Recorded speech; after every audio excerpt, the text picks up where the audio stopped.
रात्री जेवण करून अमित, हेमा, अनुराधा, केशव हॉलमध्ये बसले होते. सगळ्यांच्या चेहऱ्यावर टेन्शन होतेच. कबीर दुपारून घराच्या बाहेर पडला होता म्हणून त्याला यायला लेट होणार होतं. हेमाचे जे स्वप्न पाहिले होते ते सगळे तिला पाण्यात मिसळताना दिसत होते, कारण कबीरचं वागणं तिच्यासाठी खूपच इमॅजिन करण्याच्या पलीकडे होतं. तिने जो विचार केला होता त्याच्या सगळं अपोजिट होत होतं. त्यामुळे सर्वात जास्त टेन्शन तिला आलं होतं. आपण जो अवंतीबद्दल विचार केला होता ते सगळं होईल का, हेच विचार तिच्या मनात सतवत होते. पण ती प्रयत्न करणार होती. खरंच सगळी तयारी करायची का? अनुराधा केशव यांच्याकडे बघत काळजीने म्हणाली. केशव शांतपणे विचारात बुडले होते. त्यांनाच कळत नव्हतं नेमकं ह्यावर काय करावे. कबीर त्यांचा आता बिलकुल ऐकणार नाही. आधीपासूनच सगळे निर्णय तो घेत होता आणि त्याचे सगळे निर्णय बरोबर असायचे म्हणून त्यांनी या गोष्टीतून हात काढला होता. पण आता त्याच्यावर कुठला निर्णय थोपवायचा ते त्यांना पटत नव्हतं. तो जे बोलतो ते करूनच दाखवतो, मग ती कुठलीही गोष्ट असू दे. हे तर सगळ्यांना माहीतच होतं. पण कधी स्वतःच्या पर्सनल लाईफचा इतका मोठा डिसिजन त्याने कधीच घेतला नव्हता. आयुष्याचा प्रश्न होता म्हणून टेन्शन तर येणारच ना. मॉम, जास्त विचार केल्याने काहीच फायदा होणार नाही. शांतपणे सगळी तयारी करून टाक. जे होणार ते होणारच. आणि आता आपणच त्याच्यावर विश्वास ठेवणार नाही तर कोण ठेवणार? तो चुकत असेल तर आपण त्याच्याबरोबर राहून चुकीतून चांगला मार्ग निवडून मामांना कन्व्हिन्स करूया. थोडे रागावतील, चिडतील, पण आपल्या मुलीच्या भविष्यासाठी विचार करतीलच ना. इतकं तो करतोय म्हणजे त्याचं खरं प्रेम अवंतीवर असेल ना. मग कोणीही आपल्या प्रेमाला दुसऱ्याचं होताना बघेल का? अवंतीला पण तू आवडत आहे, पण तिचेही हात कुठे ना कुठे बांधले असतील. अशा गोष्टींची तिला सवय नाहीये हे तो जाणून आहे, म्हणून तर एवढे मोठे पाऊल उचलत आहे. असाच तिच्यावर जबरदस्ती करणार नाहीये. त्याने तिच्या मनातलं ओळखलं असेल. असाच तो बिझनेसमधला बादशाह नाहीये. म्हणून जास्त विचार करू नका आणि कबीरच्या लग्नाच्या तयारीला लागा. अमित खुश होत प्राऊड फील करत म्हणाला.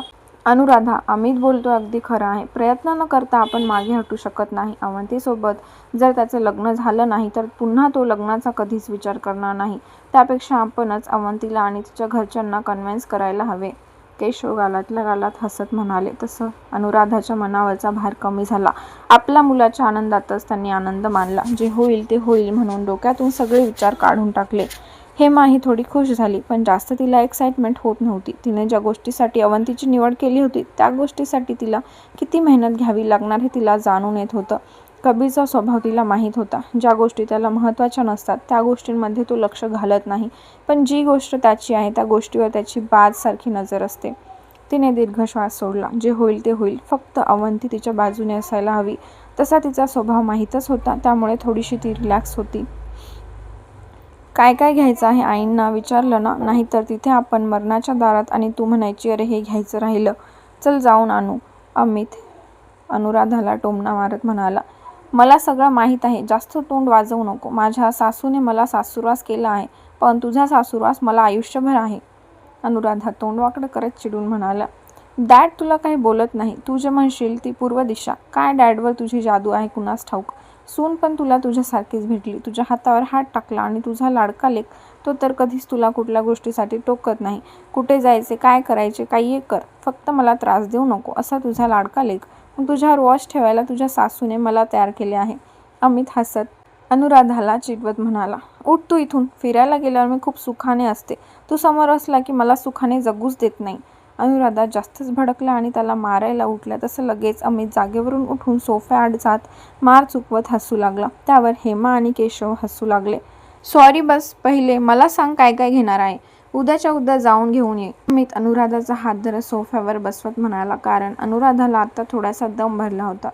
तो लगेच हाताची नस हातात धरत चेक करू लागला, कारण 15 ते 20 दिवस त्याची आई जवळ नव्हती. दम लागल्यामुळे लगेच काळजी वाटली. हेमा, आपण उद्या जाऊन पहिले साडी दागिने घेऊ आणि पायातले पैंजण सगळं ओटीचं सामान घेऊया. चालेल ना? मॉम, तिला मी हॉस्पिटलमध्ये घेऊन येणारे. पहिले तिचं प्लास्टर काढू दे, मगच तिला थोडं चालता येईल. हा रे, पण अजून 4-5 दिवस आहेत ना. अनुराधा तिच्या पायाकडे बघत काळजीने म्हणाली. हो आहेत, पण आता सगळं काही ठीक आहे. जास्त भर द्यायचा नाहीये. एकदा तिथे गेले की एका चेअरवर बसली की बसली, बाकी आपण बघू. अमित तिच्याकडे बघत चिडवत म्हणाला. तसं तिने रागाने त्याच्याकडे लूक देऊ लागली. अगं, तुझ्या काळजीसाठीच म्हणत आहे. मला काही प्रॉब्लेम नाहीये तुला सगळ्यांसमोर उचलून फिरायला, पण आधीच तुझे मामा माझ्या भावाच्या नावाने खडे फोडत असतील आणि तुला घेऊन फिरल्यावर तर मग उदो उदोच होईल. तो लगेच तिच्याजवळ येत लाडीगोडी लावत म्हणाला. अमित चेष्टा मस्करी बस झालं, आता खूप वेळ झालं ती बसली, घेऊन जा तिला रूममध्ये. अनुराधा त्याच्या पाठीवर धपाटा मारत हसत म्हणाल्या. अमितने जास्त काही न ताणता हेमाला घेतलं आणि रूमच्या दिशेने निघून गेला. अनुराधा आणि केशव प्रेमाने आपल्या मुलाकडे बघू लागले. असंच आता कबीर पण त्याच्या जीवनात सुखी राहावं म्हणून देवाकडे प्रार्थना करू लागले. सगळं काही ठीक होईल ना, अनुराधा काळजीने म्हणाल्या. काळजी करू नको, कबीर सगळं काही नीट करेल, त्याच्यावर फक्त विश्वास ठेव, केशव अनुराधाला जवळ घेत म्हणाले.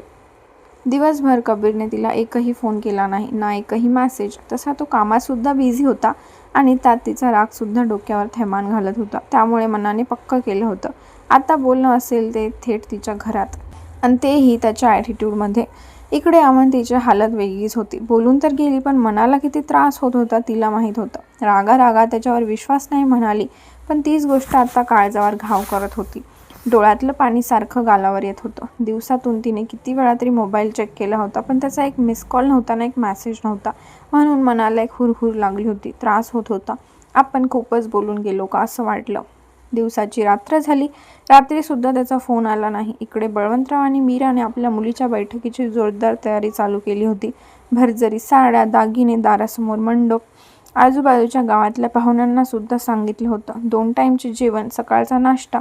त्याच्यासाठी घरातच बायका लावून मीरा स्वतःच्या नजरेसमोर सगळं करून घेत होती. तसं तिला आवडत नव्हतं तिच्या किचनमध्ये कोणी आलेलं, पण आता एवढे मोठे पाहुणे तर त्यांना जरा चांगलं जेवण असायलाच पाहिजे. आणि आजकालची तरुण पिढी साधं जेवण थोडी जेवते, म्हणून थाटच निराळ. आदल्या दिवशी गावात सगळीकडे कळले अवंतीचे लग्न ठरलं म्हणून. सगळे तिच्यासाठी खूप खुश होते. 2 दिवसांपूर्वी सौरभ आणि त्याची बायको गावाला आले होते, त्यामुळे ते सुद्धा त्या बैठकीत येणार होते. मंजिरी पण 4-5 दिवस सुट्टी काढून आली होती. आपल्या मैत्रिणीबद्दल वाईट वाटत होतं. सगळं काही अवंतीच्या हातात होतं. ते सांगून कंटाळी होती, पण ती ऐकेल तेव्हा ना. संध्याकाळी सुरेखा बळवंतरावांनी जे सामान मागवलं होतं ते सगळं सामान घेऊन आली होती. दागिने ते गावात करतच नव्हते. सगळे दागिने सुरेखा शहरातून करून घेऊन येत होती. मग आता अवंतीसाठी सुद्धा दागिने सुरेखानेच आणले होते. पण त्यावर मीरा थोडीशी नाराज होती, कारण ह्या वेळेस दागिने जरा तिला वेगळेच वाटले. खड्याचे अँटिक दागिने आवडले नव्हते. एवढे मोठे पैसे घालून असलं खोटं दिसत असलेलं सोनं बघून मीराच्या कपाळावर आठ्या पडल्या होत्या. पण आता सुरेखासमोर काय बोलणार म्हणून तोंडावर कुलूप लावून बसली होती. आधीपासूनच सुरेखाच्या पुढे कधी काय बोलत नव्हती. अगं ये सुरकी, हे खोटे दागिने वाटत आहे. चांगलं सोन्याचा हार, नेकलेस काहीतरी घेऊन यायचं ना. असलं काही बाई घेऊन आली, बळवंतराव वैतागून चिडत म्हणाले. त्यांना बिलकुल ते दागिने आवडले नव्हते. आमदारच्या घरातली सून होणार होती, मग तिच्या अंगावर सोन्यासारखे चमचमीत दागिने त्यांना घालवायची इच्छा होती.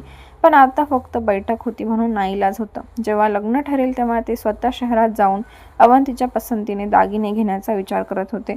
अरे बाबा, आजकालची फॅशन आहे. आता बस झाली की किती ते सोन्याचे दागिने घेऊन फिरतोस. तेच घालायचे असतील तर नंतर घाल, आता हे राहू दे. पण आवडले नाही तर मी घेऊन जाते परत, सुरेखा खिकी हसत म्हणाली. कारण बळवंतराव म्हटले ही गोष्ट आवडली नाही तर तिच्याच पदरात पडत होती. सकाळीच अनुराधा आणि सुरेखा ज्वेलरी शॉपमध्ये गेल्या होत्या. दोघींनी मिळूनच दागिने पसंत केले होते. त्याचबरोबर स्वतःच्या लेकीला सुद्धा भरपूर दागिने सुरेखाने अनुराधासमोर घेतले होते. ते सगळे बळवंतरावाच्या पैशाने. आबा, आम्ही हेमाला पण सांगितलं आहे, ती उद्या येईल. तिच्यासोबत जावई पण येतील जरा दमाने, सुरेखा हळूच विषय काढत म्हणाली. विषय काढताना तिची धडकीच भरली होती. यांच्या नादात तिचा दानापाणी इथून बंद होऊ नये, मग झालं. मीरा रागाने बळवंतरावांना डोळ्याने दटावायला सांगत होती, पण हेमाला ते कसे येऊ नको म्हणणार होते. अवंतीसारखंच तिला पण त्यांनी मुलीसारखा जीव लावला होता. जावयाला सुद्धा नकार देऊ शकत नव्हते, म्हणून त्यावर त्यांनी काहीच न म्हणता तिथून निघून गेले. तेव्हा कुठे सुरेखाने सुटकेचा निश्वास सोडला. बघता शेवटी दिवस उजाडला आणि तिच्या आशेची मनात जी आस होती ती सुद्धा मावळली. तिनेच तर त्याचं मन दुखवून ती आस मावळली होती. तिच्या डोक्यावर टांगती तलवार तिला नको होती. आपल्या बोलण्याने तो इतका दुखावला का की त्याने लगेच पाऊल मागे घेतलं. मनाला त्रास होऊ लागला. तिने कपाट उघडलं आणि 4-5 साड्याखाली त्याने घेतलेली साडी ठेवली होती. त्यावरून हात फिरवत एकटक त्या सुंदरशा साडीला बघू लागली. सिल्क साडी नेसून माझी वाट बघशील ना, त्याचे शब्द कानात गुंजू लागले. त्या शब्दांमध्ये किती प्रेमाच्या भावना भरल्या होत्या. आज मनावर त्या भावना हावी होत होत्या. हृदयात एक वेदनादायी कळ येऊन जात होती. आपण विश्वास ठेवला नाही म्हणून त्याला त्रास झाला का. डोळे भरून आले. ओठांवर ओठ दाबून कंठ दाटून घेतला. हातात आलेला हात आपण स्वतःच्या हाताने सोडून दिला का. आपण सूर्यजित बरोबर खुश राहू. दोघांनाही आपण ओळखत नाही, पण ओढ आपली कबीरकडे का जात आहे, याच भावनाला प्रेम म्हणतात का? त्याचा किंचितसा स्पर्शसुद्धा मनाला वेळ लावून जाते का? या 2 दिवसात सूर्यजितने तिला फोन केला होता, पण त्याच्याशी बोलताना जी एक्साइटमेंट होती, सूर्यजित बरोबर बोलताना तिला जाणवलीच नाही. जणू आपण एका नॉर्मल व्यक्तीशी बोलत आहोत असंच तिला वाटलं. पण कबीरसोबत आपण बोलत होतो त्यावेळेस मनात एक वेगळीच खळबळ वाजत होती. पोटात फुलपाखरांचे थवे उडत असायचे. पण सूर्यजित सोबत बोलताना कधी तो फोन ठेवतो असं होत होतं. सूर्यजितने तिला फोन केला होता तर विचारलं की तुला कशी साडी हवी, तशीच साडी आपण घेऊ. पण कबीरचं तसं नव्हतं. त्याला तिला कुठल्या साडीत बघायचं होतं तीच साडी त्याने पाठवून दिली होती. हा दोघांच्या भावनांमधला फरक तिला जाणवला. ज्या व्यक्तीला आपल्यावर काय सूट होईल, आपण कुठल्या ड्रेस साडीमध्ये खुलून दिसू, त्याला आपण कसं तयार झालेले आवडेल ते कळत नसेल तर आपलं मन कसं कळणार, हा निरागस प्रश्न पडला ना मनाला. माहीत नाही मी चुकीचे आहे का बरोबर, पण माझ्याकडून माझ्या आईवडिलांच्या विरोधात जाणं होणारच नाही, तिने मनातल्या मनात बोलत डोळ्यातलं पाणी गालावर आलेलं पुसत पुन्हा त्या साडीवर 4-5 साड्या ठेवून टाकल्या. त्याने दिलेली साडी घालायची इच्छा होत होती, पण सूर्यजित सोबत लग्न ठरलं आहे तर त्याच्यासोबत आपण अन्याय करत आहोत असं वाटलं. ताई, मीराचा आवाज आला तसं तिने पटकन कपाट लावून घेत आईकडे बघू लागली. मन अजूनच घाबरून गेलं. आपल्या भावना आपण कशा दाबू असं झालं होतं. ताई, ही साडी नेसून घे. अलका येईल तिच्याकडून छान आवरून घे. आणि ती मंजी अजून आली नाही का? काल तर किती वेळ बसली होती आणि आता तिचा पत्ता नाही. मीरा खुर्चीवर सगळं सामान ठेवत म्हणाली. अवंतीने त्याच्यावर नजर टाकली. हिरव्या गोल्डन कलरची काठ असलेली पैठणी होती. तिने दीर्घ श्वास घेत डोळ्यात आलेलं पाणी डोळ्यातच सावरून घेतलं. अमित गाडी चालवत होता. त्याच्या शेजारी कबीर बसून मोबाईलमध्ये त्याचे ईमेल चेक करत होता. मागे हेमा, अनुराधा आणि केशव बसले होते. सगळ्यांच्या चेहऱ्यावर जसं गाव येईल तसं टेन्शन आलं होतं, पण कबीरच्या चेहऱ्यावर किंचित स्माईल दिसून येत होती. छोटे, आपण जायच्या आधीच तो आमदार येऊन बसला आणि लग्नाची बोलणी चालू झाली तर? अमित गाडीचा स्पीड वाढवत म्हणाला.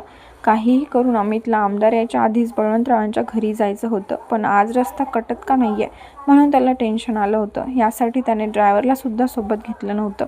मागून कबीरची गाडी येत होती, पण अमितने त्याला एकटं सोडलं नाही, आपल्यासोबतच घेऊन आला.